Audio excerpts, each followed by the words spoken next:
बिस्मिल्लाहिर्रहमानिर्रहीम वसल्लल्लाहु अला नबिय्यिल करीम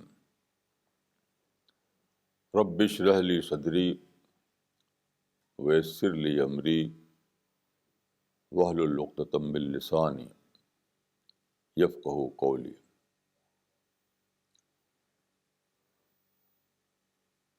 The theme for the present talk is multi-religious society and Islam.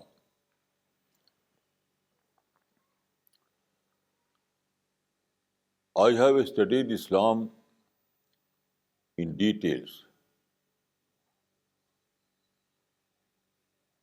from its original sources, that is Arabic sources. I can say that Islam is a religion of tolerance in complete sense of the word.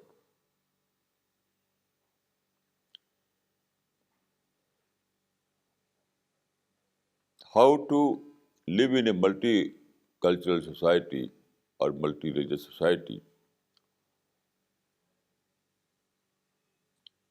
Islam gives us a very simple formula that is based on this principle: follow one and respect all. This formula was adopted by the Prophet of Islam throughout his life. And also this formula you can find in the Quran. Almost in every chapter of the Quran. For example, if you take a copy of the Quran and you start reading, you will find that the very first verse of the first chapter of the Quran is like this: Alhamdulillahi Rabbil Alameen. It means all praise be to God, Lord of mankind.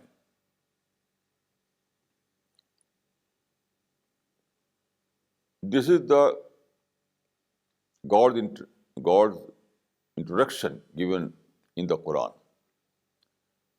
According to this, God is merciful and compassionate in complete sense of the word. God is merciful to all mankind,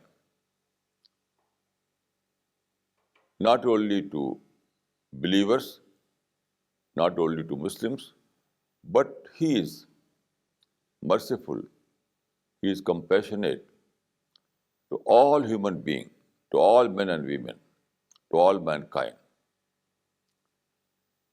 This is the divine character.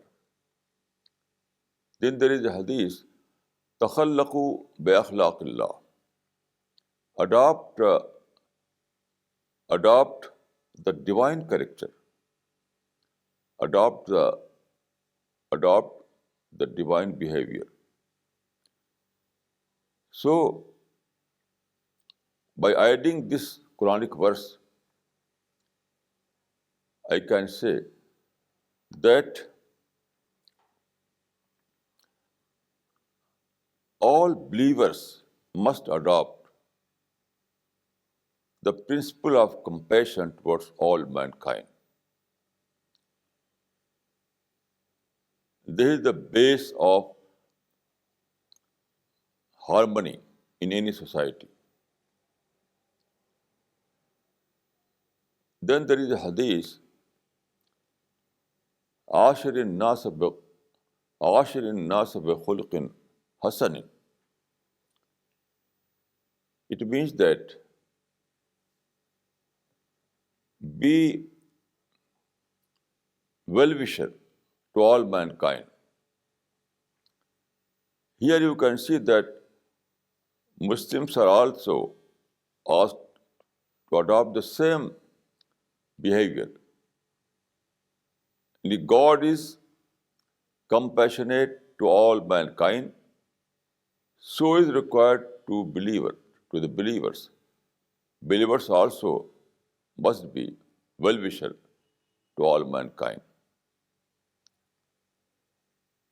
In modern term, I can say that the only the only religious behavior required by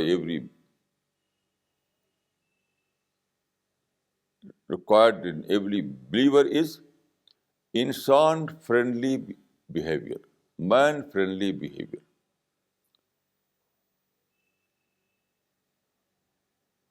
This is the basic principle of Islam, and this is the only base of establishing a society where there is peace, there is harmony.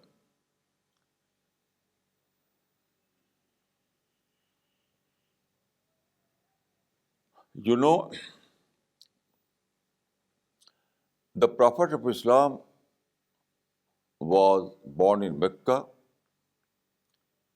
in 570 AD, and he revealed the first revelation in 610 AD. So his mission, he started his mission in 610 AD in Mecca. At that time, Mecca was, in that time, the majority of Meccan people were idol worshipper. Prophet and few of his companions were God worshipper. So Prophet with his community was a minority in Mecca. But any Mushrik people were in majority. Mushrik means idol worshippers. So Mushrik people were in majority in Mecca, and Prophet and his companions were in Mushrik people were in majority in Mecca, and Muhammad and his companion were in minority in Mecca. So, what was their behavior towards others? At that time in Mecca, God revealed the chapter number 103. This chapter you can find in Quran, chapter number 103. In this chapter, when Prophet was in Mecca, in and living as a minority, at that time, this verse was revealed in the Quran.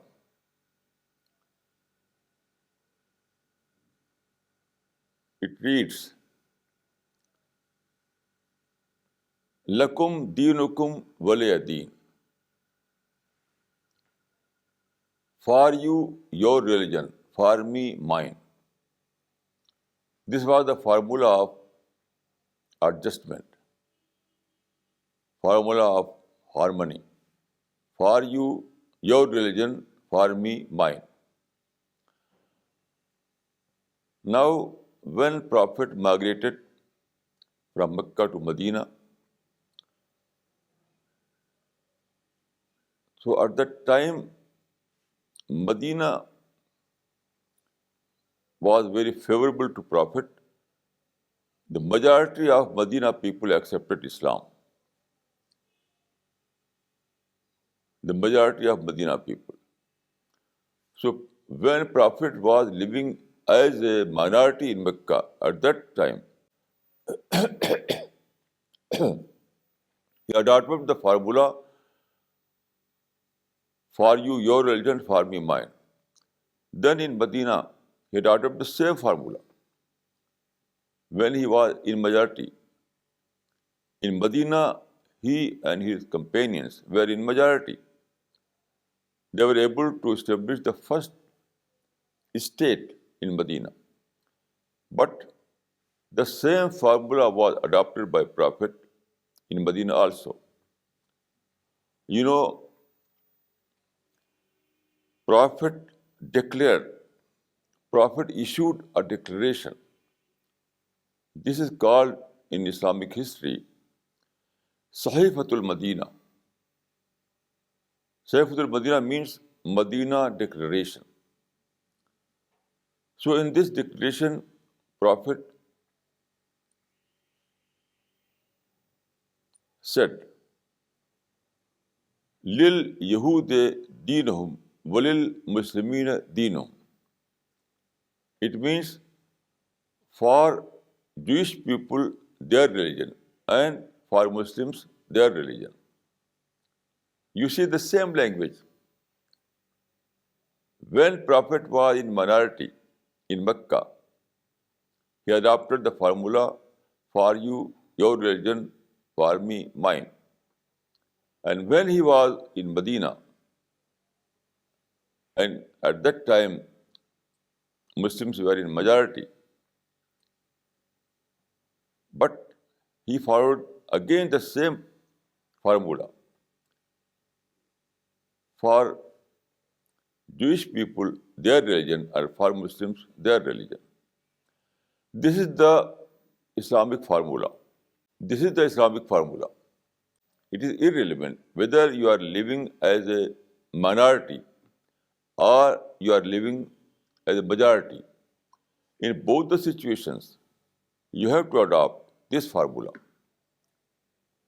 That is, in my words, follow one and respect all. The Islamic formula is not based on elimination others, but the Islamic formula is based on tolerance, adjustment, acceptance, love. So this is the permanent Islamic formula. It is very important to note that Prophet adopted the same formula when he was in Mecca as a minority, and again he adopted this formula in Medina when he was in majority.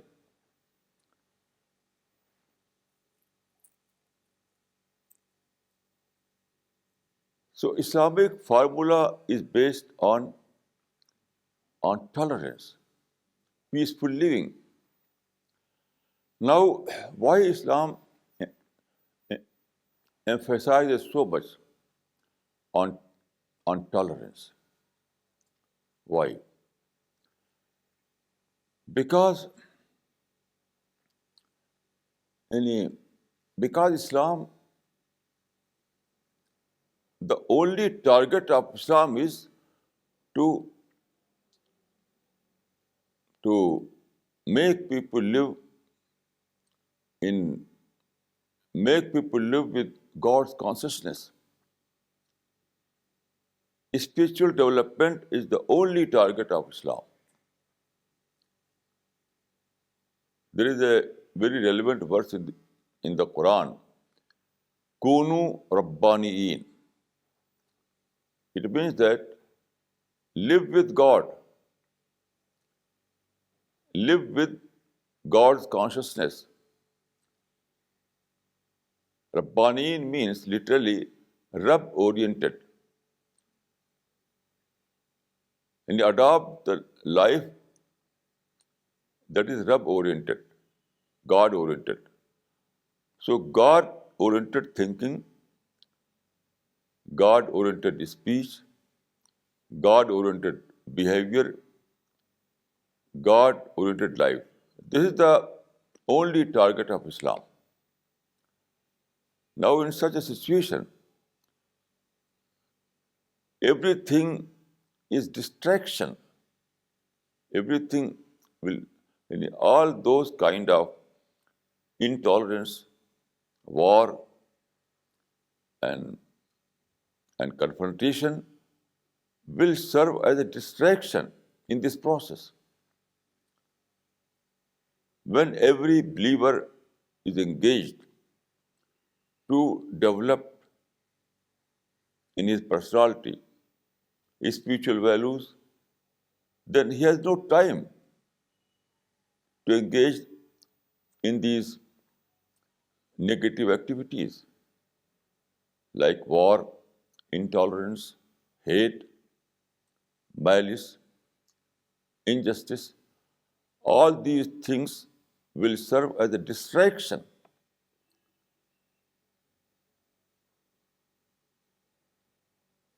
So, Islam cannot tolerate intolerance.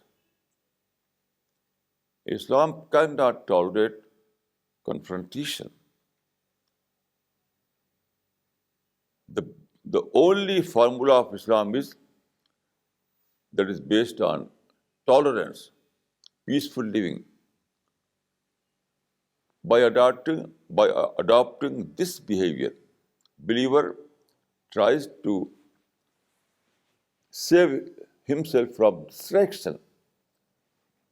Where there is distraction, there is no development.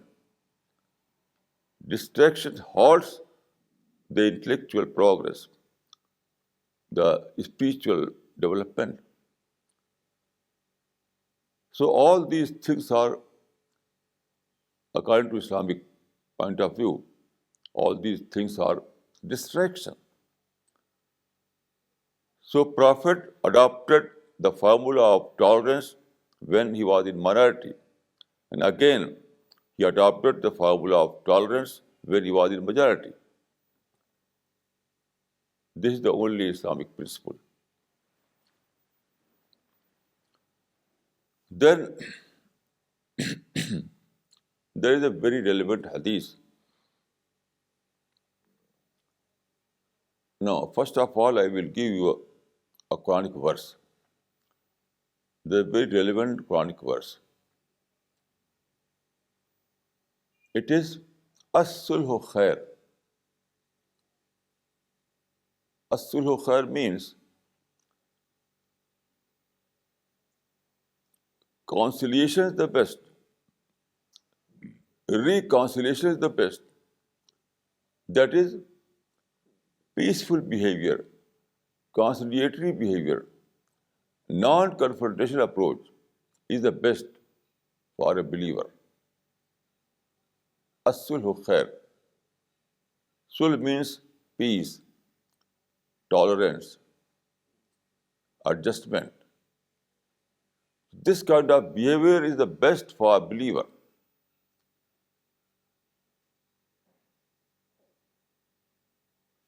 Then there is a hadith.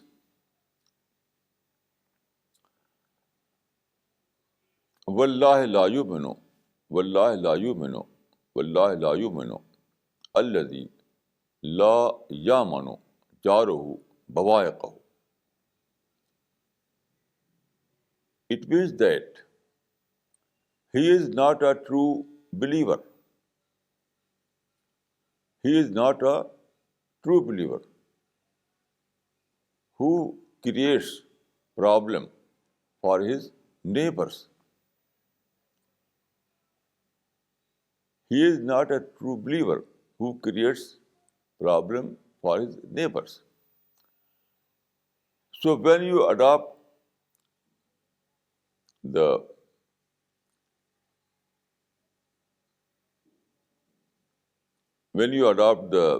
way of confrontation, it means that you are creating problem for your neighborhood. All those negative things like intolerance and confrontation and injustice and intolerance, and hate, all these things create problems for your neighbors. So all these things are haram in Islam, unlawful in Islam.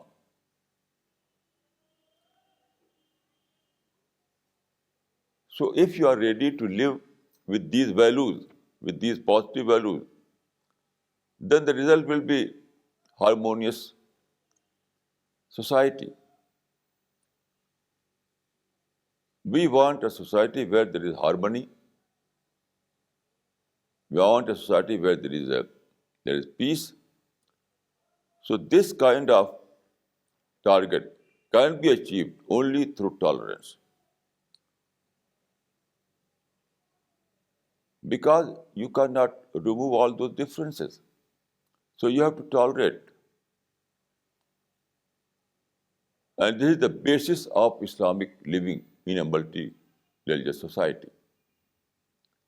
I gave you very clear-cut example, very clear, very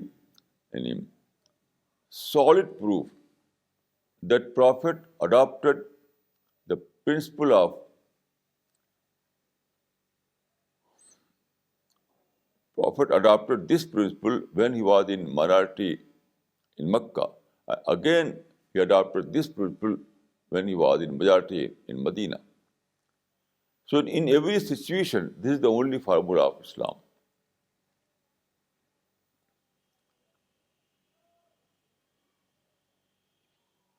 That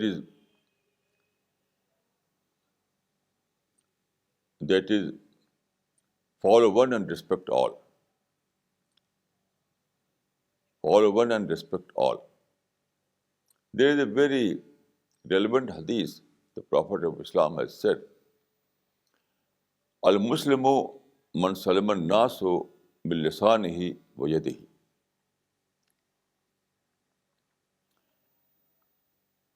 Al-Muslimu man salama an-nasu min lisanihi wa yadihi. A true Muslim is one by whose hands and tongue people are safe. So, a true believer is a harmless person of society. He is a peaceful member of society. His behavior is friendly behavior. The believer always adopts friendly behaviors towards the other member of society. Friendly behavior or human-friendly behavior. This is the Islamic formula. This is the Islamic formula. So in every society, in every country, you have to live by following this formula of adjustment. There is a very relevant hadith. The Prophet of Islam once saw a tender plant. Tender plant. You know, tender plant is a very unique thing. Tender plant always bow against the wind.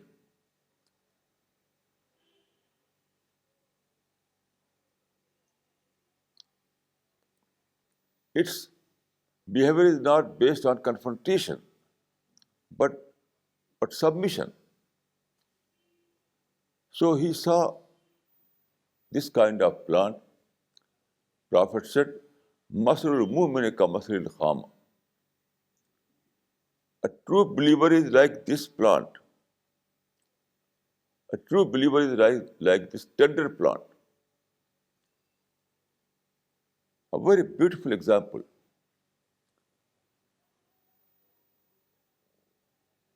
A true believer is a man of submission, man of surrender, man of compassion, man of adjustment, like this tender plant. So this is the way by which we can establish harmony in a society.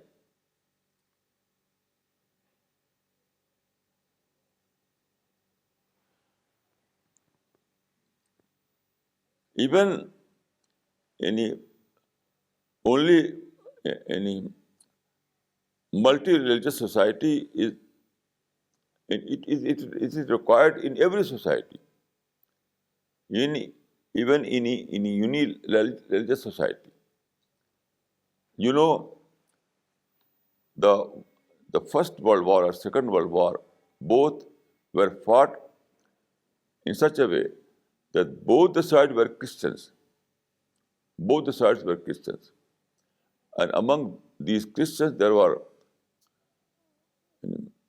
such a bloody war, which is called First World War and Second World War.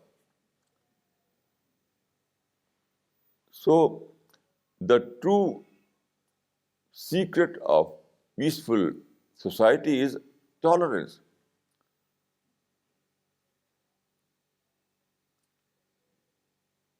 In multi-religious society and also in unireligious society, in both the situation, it needs tolerance.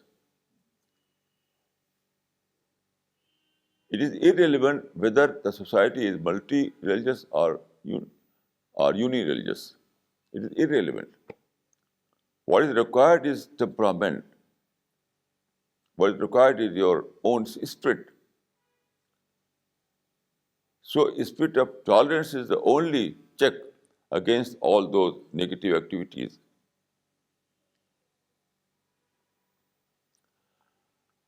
Then there is a very beautiful story. The Prophet of Islam, when the Prophet of Islam was living in Medina after migration, so at that time there were some Jewish tribes in Medina. They were non-Muslim, they were Jew, they were adopting a religion other than Islam. So what happened? One day, the Prophet of Islam saw a funeral procession passing through a street in Medina. The Prophet was seated at that time. On seeing the funeral, he stood up as a mark of respect. Prophet stood up as a mark of respect. One of his companions said, "O Prophet, it was funeral of a non-Muslim. It was funeral of a non-Muslim, not a Muslim." Prophet replied, "Alaysat nafsan, was he not a human being?" Here you can see the spirit of Islam in a multi-religious society. At that time, Medina was a multi-religious society.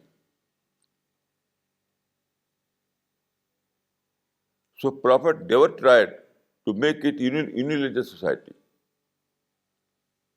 But he tried to adopt the formula of tolerance, formula of mutual respect. This is the only formula given by Islam for a multi-religious society, as well as for unireligious society.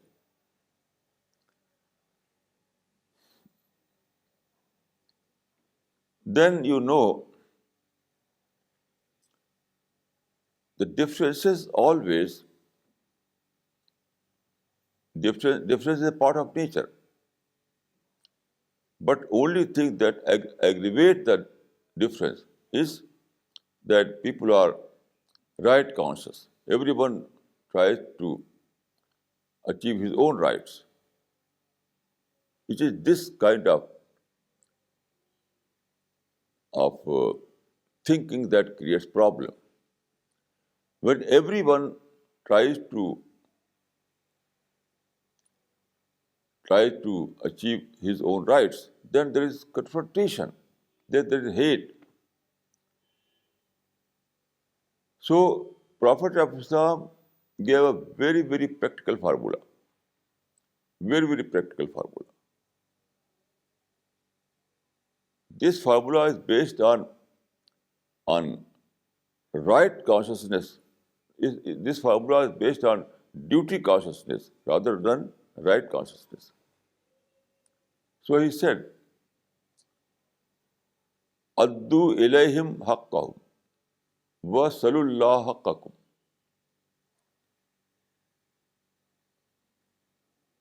This is narrated by Al-Bukhari. Addu ilayhim haqqahum wa salullah haqqakum. It means that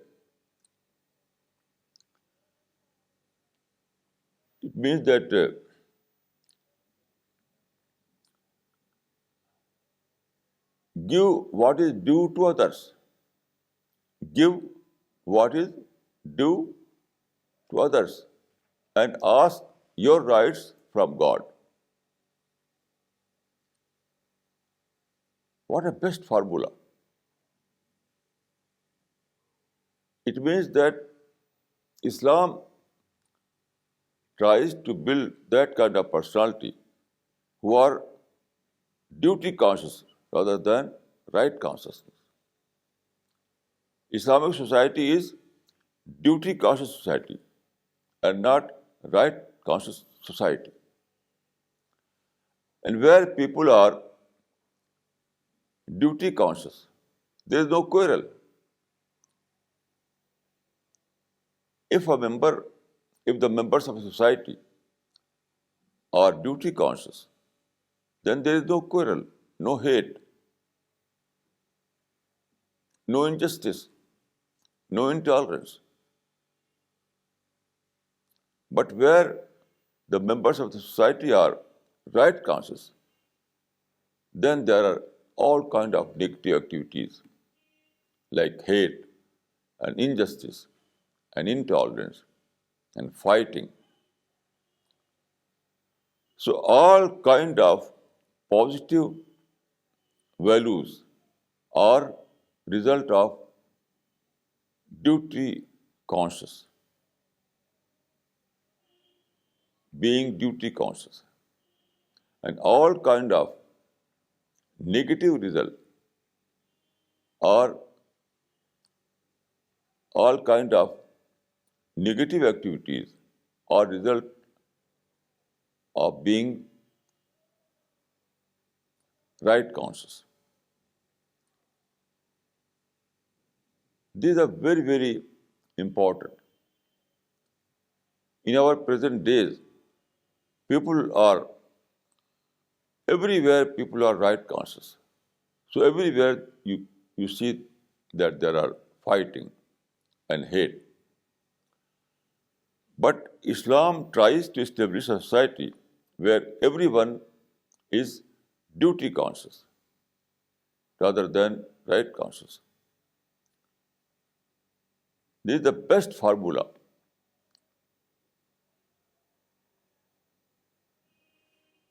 So it is irrelevant whether the society is multi-religious or unireligious.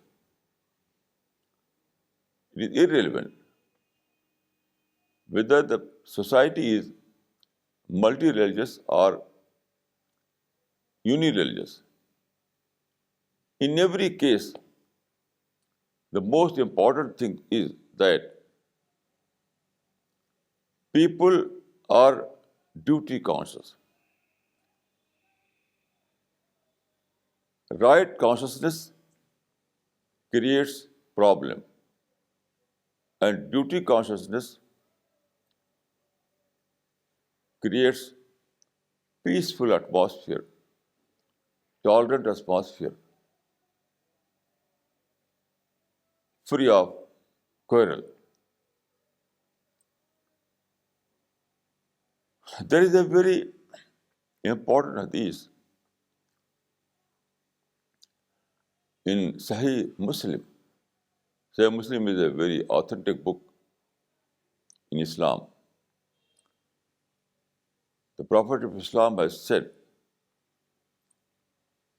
Inna Allah yoti al rifq mala yoti al unf. God grants to non-violence what He does not grant to violence. It means that peaceful method is far more effective than the violent method.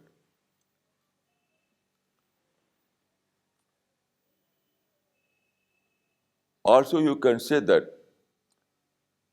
love is more fruitful than the hate.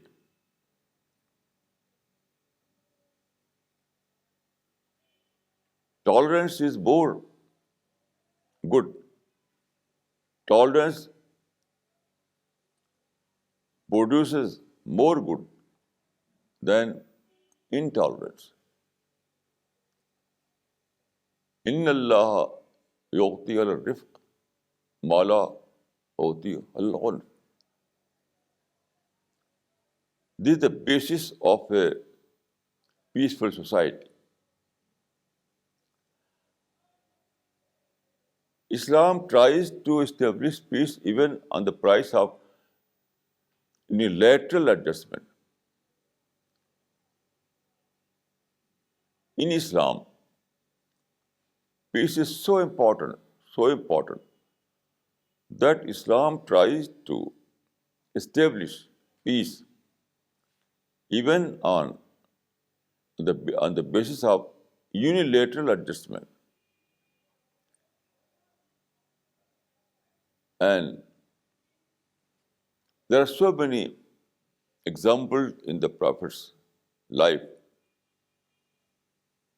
And one glaring example is Hudaybiyah Agreement. There was fighting. Before Hudaybiyah Agreement, there was a fighting, there was a hate, there was distance between the two communities. But Prophet agreed on unilateral conditions and finalized the Hudaybiyah Agreement. And what was the result? The result was miraculous. After Hudaybiyah Agreement, you can see in the history that there was peace everywhere, tolerance everywhere, adjustment everywhere. And then there was great progress. After Hudaybiyah, there was great progress and development in both the sides. So the Islamic formula to live in a multi-religious society is based on adjustment. Even at the even based on adjustment, on tolerance.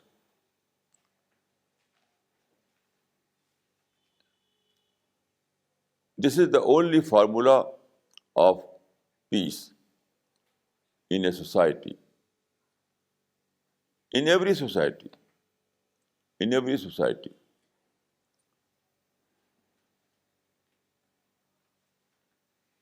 This formula is based on this simple and natural principle that follow one and respect all. Always try to establish peace. Always try to establish tolerance. Always try to establish mutual respect. So Islamic formula is not based on mutual recognition.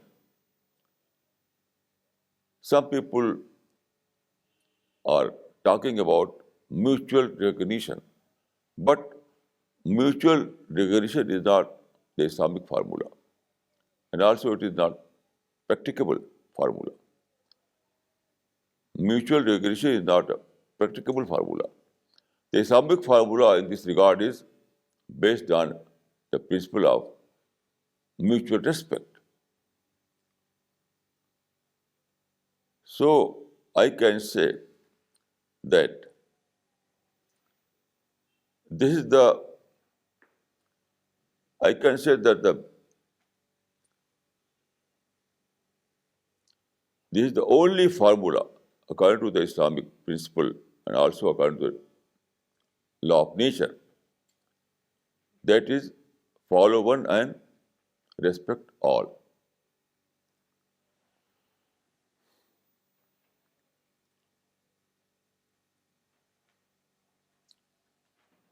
أقول قولي هذا وأستغفر الله لي ولكم أجمعين.